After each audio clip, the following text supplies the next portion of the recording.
Have you ever thought that the depth of approximately one iris-thin dinosaur length can be a reason of ecosystem food web change?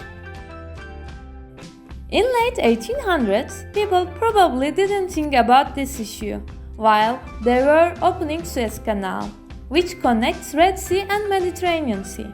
The Suez Canal, which was opened as a trade route in the first place, but also it affects Mediterranean Sea ecosystem with the migration of sea creatures over time.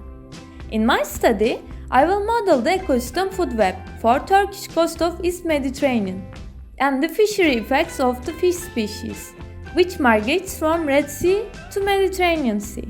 It is METU randalli. Let me start with how these fish studies were made. During 1 year period, each month fish samples were collected with trawler from different depths. They were weighted and their lengths were measured. Then, investigated species were carried to the laboratory.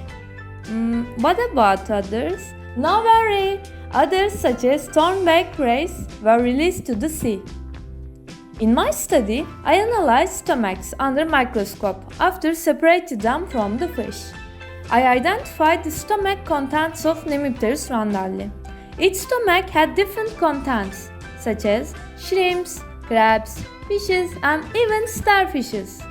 In the last part of my study, I'm making the ecosystem food web model of East Mediterranean Sea by one of the common modeling program, EcoPath with Ecosim. I use laboratory and literature data to show Nemipterus randalli's impact of the ecosystem. After that, I will create fishery scenarios from this model for Mediterranean. As a final, I will show how one of the migrated species, in this case Nemipterus randalli, may change or may not change the ecosystem food web and fishery dynamics. I also want to imply that 8 meter depth is 24 meter now. After evergreen ship crisis in Suez Canal in March, even deepening the canal is the hot topic. It's questionable. I'm making deeper it to affect marine life migration. Before it's getting deeper again, I aim to show impacts of this human-made touch to the ecosystem of food web in East Mediterranean. I need to go now. I'm in hurry.